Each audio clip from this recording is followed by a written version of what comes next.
Welcome back to the Lanterne Rouge Cycling Podcast with Benji Naesen. This is the Tour de Romandie Prologue recap. It doesn't stop. Personally, I would have liked a little bit of a break before the Giro, but it's not to be. 4 kilometre long prologue, a nasty slow course with a hairpin turnaround, a couple of sharp turns, and then 3 kilometres of flat, intermediate checkpoint at 2Ks, and then the last K is 6.5%, the final ramp, which, has some turns in it too. It wasn't a straight line from Oran to Oran. So, nasty climb. Obviously, we'll get into it more in the Giro. I've got some announcements from Le Col before the Giro, and watch out for our Giro preview next week. But this show is supported, and the channel, Lanterne Rouge Cycling Podcast, is supported by Le Col for the entirety of this year.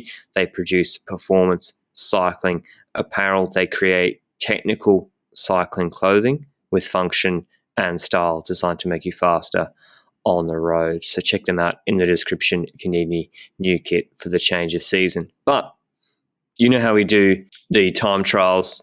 We just do it tell you the results because we can't remember the order. Here is Thomas, Porte, Dennis, Ganna, Hirschi, Ulissi, I'll just read out, Koos, Masnada, Sagan, Soler, Miguel Angel Lopez first race. For Movistar, Woods, Froome, Dowsett. Who else we got here? Bissiger, Paulus, Arensman, Marco Brenner, Van Wilder, Benji's new Remco, Izagirre, the brothers, Lutsenko, Alessandre, and Champoussin, Peter Sagan as well, but he probably won't feature in the TT, as well as Haig, one would think, and Tratnik for Bahrain. But who did you think would win this TT beforehand, Benji, given that we didn't do a preview? I was looking at Bissiger to do something decent here because we saw in Paris that he was going to do something decent, well, most likely. And I think that this is also a prologue specialized for the people that are explosive. I think that Bissiger is pretty damn explosive in a prologue. The only thing that could count to that point is that I didn't know how the last section of this time trial would be affecting him. This last kilometer uphill is not exactly the ideal thing if we don't know how good a rider is in the uphill section. So that was the only thing that was countering my Bissiger argument. I was hoping he could do well. It's his own country, so that's always kind of a fun thing. When it comes to the others, I honestly didn't really know. I thought a few days ago we had Bettiol on the start list, and I was like, this is perfect for him, but he went off the start list a few hours or just a day or something before the race started, so that was a bit unfortunate for my thought process of having Bettiol do well here, but all in all, I think that those were the names I had put up beforehand. You? Ethan Hayter, he's not here, but he would have won this TT. I'm telling you. The Passage TT, seriously, it's a shame. I don't know what he's doing. Is he doing track or something for the Olympics? Get rid of the Olympics. Just do Romandie. Okay, the results. Bissiger set the first quick time of 5:37, but it wasn't that much faster than Tratnik and Herrada, who were 2 seconds and 3 seconds behind him. Bissiger, as Benji said, won Paris-Nice, and Tratnik, as I said in that Flesh video last week, he's actually flying at the moment over short distances. Watch out for another Grand Tour stage win from Tratnik. But then we're like, 2 seconds or 3 seconds to Herrada from Bissiger with Ganna and co to come. Not so good. But then Ganna rolled off later, one of the men for the stage win, and he came, try to do some quick maths, 4 seconds behind Bissiger. So we're like, maybe his time's really good, or maybe Ganna's not so good on this course or had an off day, or what's going on.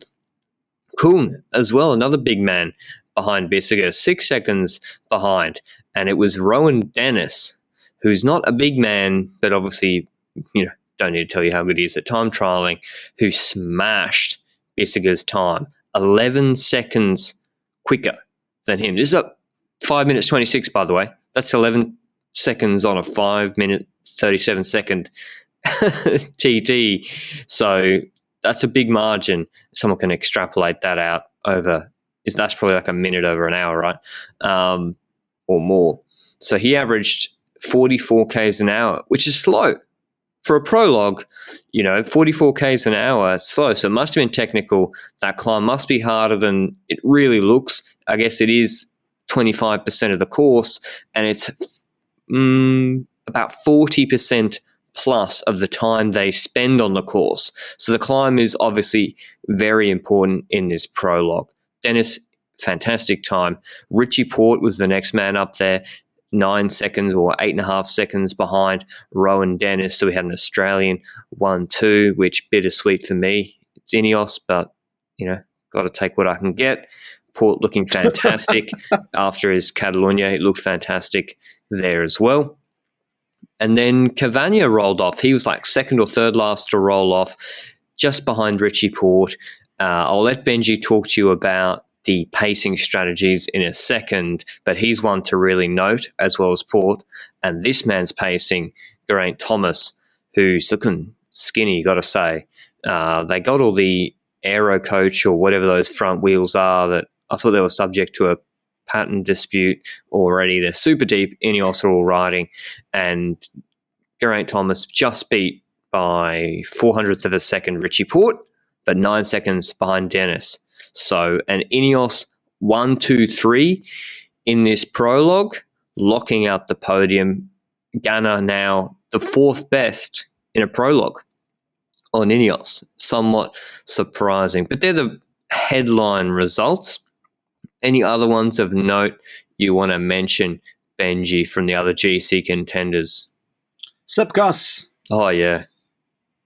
He was, I can't see the numbers on my screen here, but I think he's like 13th, something like that, at the finish line, 14th, it seems. Yes, he beat So definitely not a bad one at all.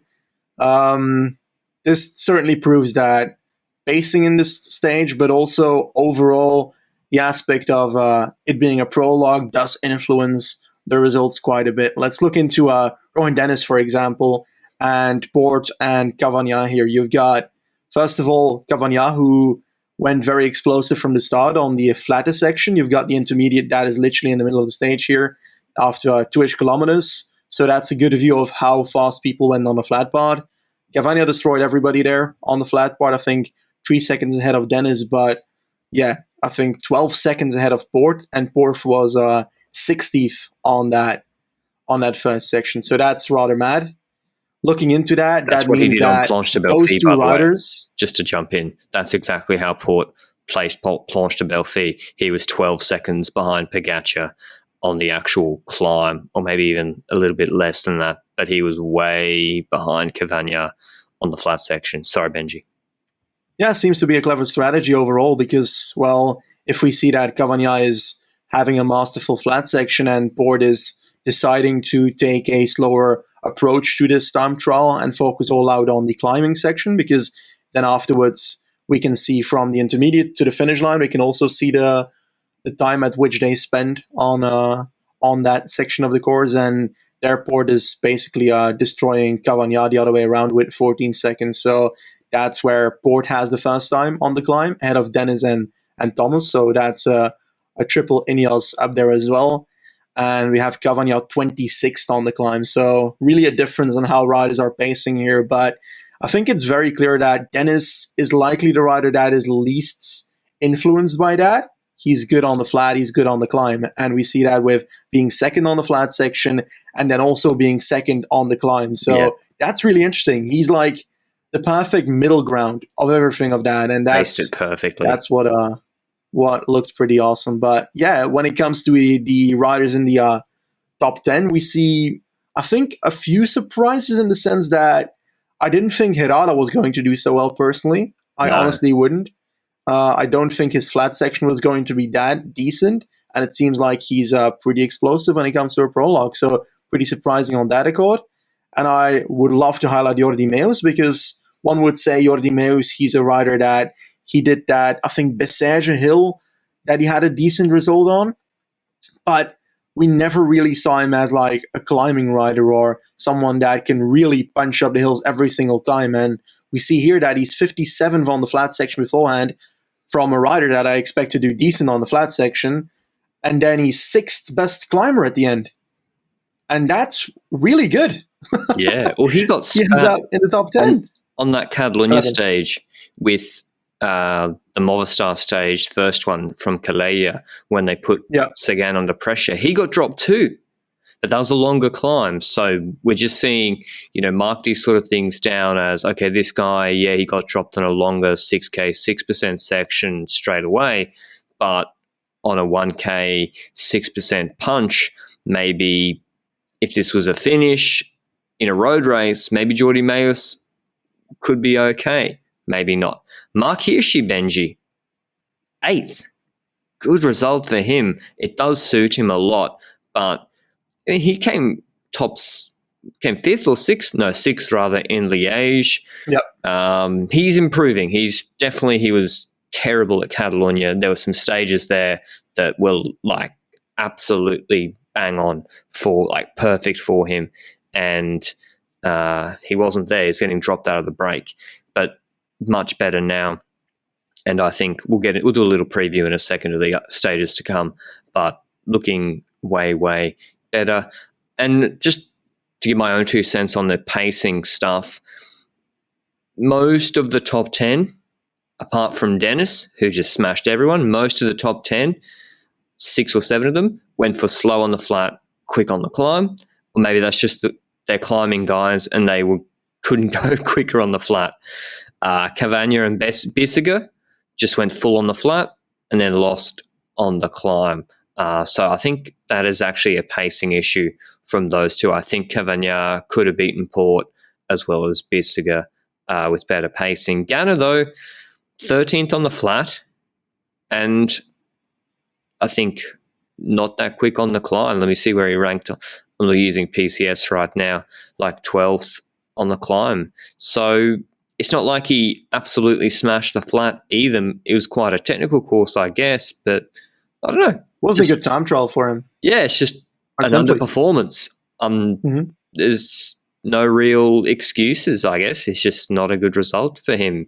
It's fine to get beaten by Dennis and co, but like getting beaten by Herrada is surprising. Yeah, it's mainly interesting because I feel like we had so many victories of Ganna in a row that we expected him to win every single time trial until he ended his career.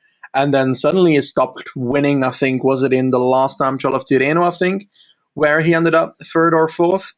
And we notice now that he's also not here. But this is a very different time trial to the ones we've had before, though. This is under is it 9 kilometers that makes it a prologue, 8 kilometers? It's 4 kilometers here. So, yeah, But isn't he supposed to be good at them, Benji?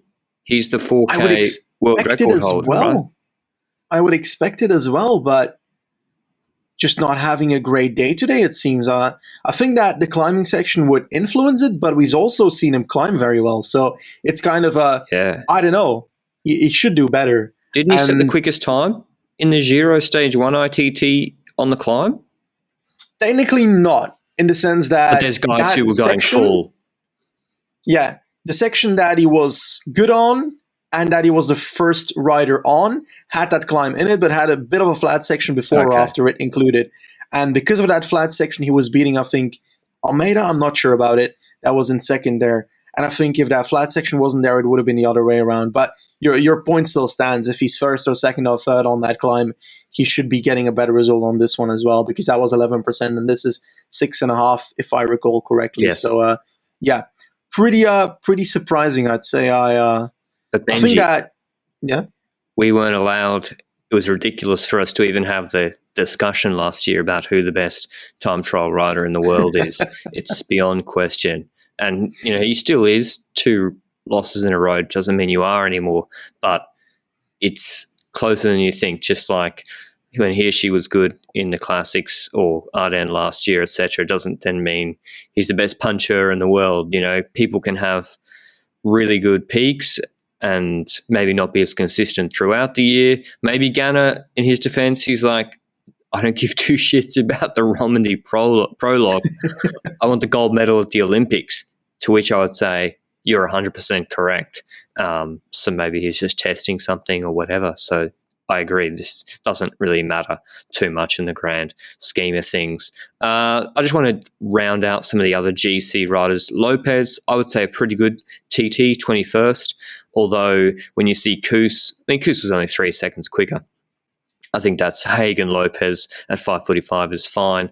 But they're shipping 10 seconds. So they're 10 seconds on GC behind Thomas and Porte, assuming, which I don't agree with, that Dennis is riding as a domestique here, because I think he can win GC, but I don't know. I think they're going to ride for Thomas and Porte.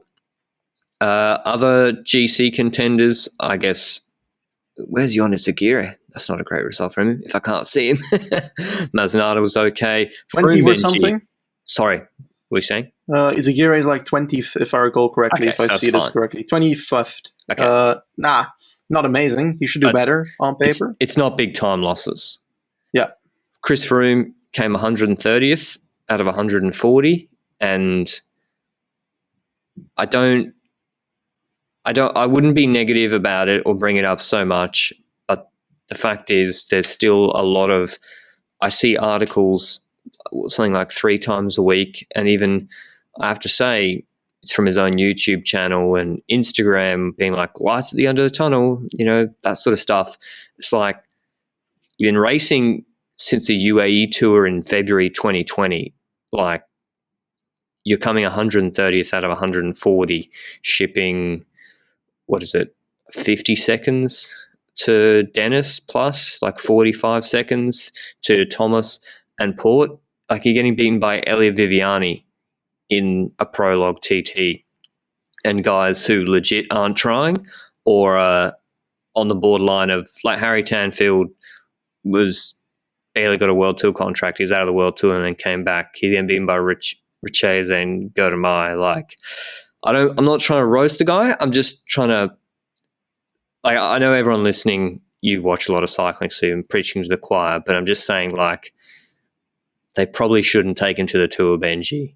Like, it's at that point now where it's going to be too much of a circus unless he can lose 5-7 kilos in a month and a half, which, I mean, he did that before the World Tour 2011, but so you never know. But, what do you think about Froome's performance? Doesn't look good, does it? I think that we've seen the progress. Well, no, we haven't seen the progress, and that's the issue. And I think that there was a bit of a spark at the end of the tunnel when he was in the breakaway last week, but being in the breakaway doesn't necessarily make you a rider that can compete for GC. And, like, at this point with this prologue, I'm really surprised by it, because I'd expect any version of the Froomes that I've seen in the last year to do better than this, and it just isn't, which is bad. World Froome would have done better. He was a solid TT rider in 2008. Yeah, if he didn't ride into that rider at the start of the World Championships.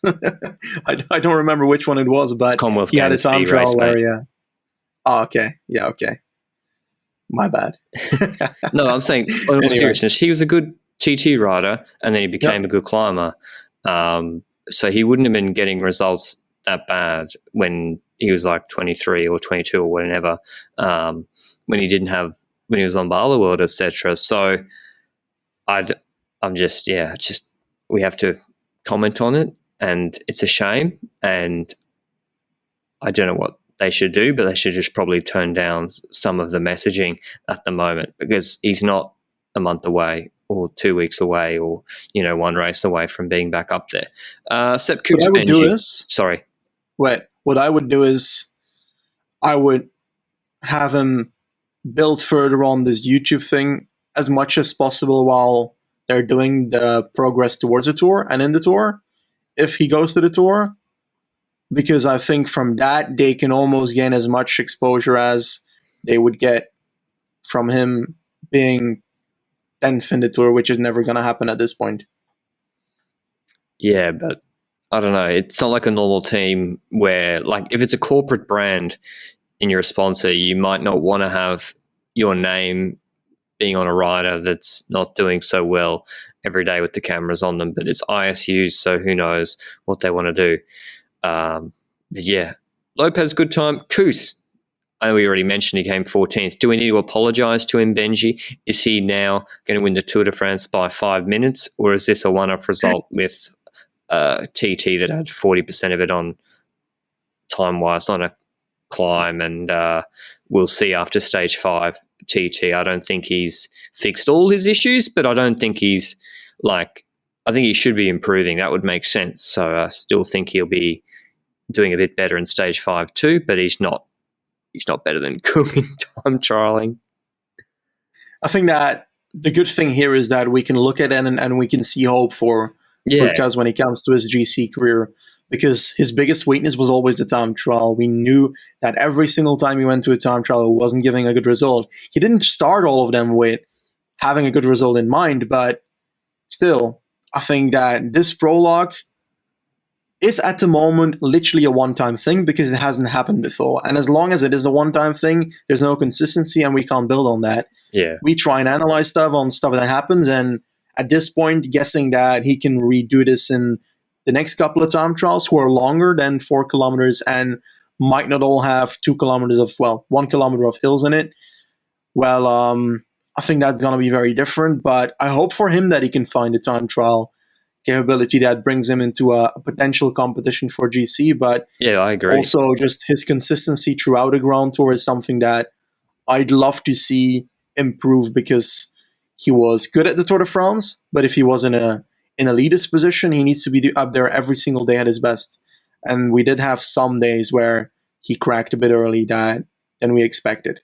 And I think that goes through a lot of races he does in the season. But UAE was early. We don't know if he will improve in the climbing aspect towards the Tour de France. I would expect yes, because in the UAE Tour he was dropping a bit early after that one move.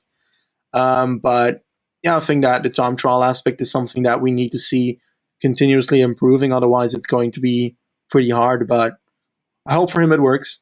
I think it would be a massive help for Jumbo-Visma if he was close on GC. Was able to stay there, change the race completely, take less pressure on Van Aert to fill that role. Hold that thought, Benji. Let's talk about Jonas at the end of this podcast. Before I finish, I just reminded myself how I actually plays. Stage 2 tomorrow for Tour de Romandie from Aigle to Martigny, 168 Ks. I've checked. Apparently it's not the World Champs course, which didn't happen.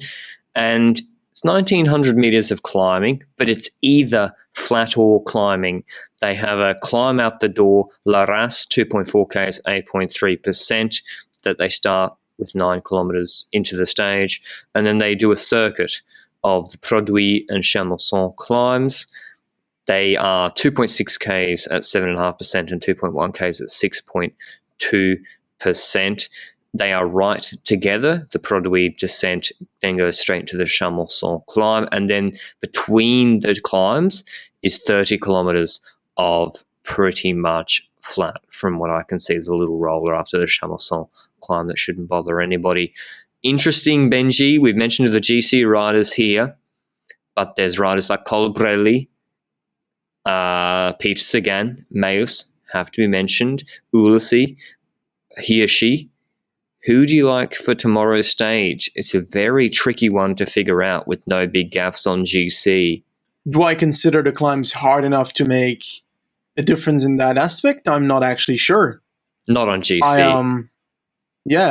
So I'd be looking at a potential hilly sprinter, or I wouldn't say breakaway yet. I wouldn't expect the second stage to be given away to the breakaway already, but you never know. We've seen that before with a random Kung appearance that might end up having a breakaway victory, but he's a bit too close. And, doesn't matter on the second stage if you're close on GC, and knowing that all the others won't really have trouble in beating you on the climbs. I don't know. But I think that I'm looking more towards a sprinter that can get over those hills.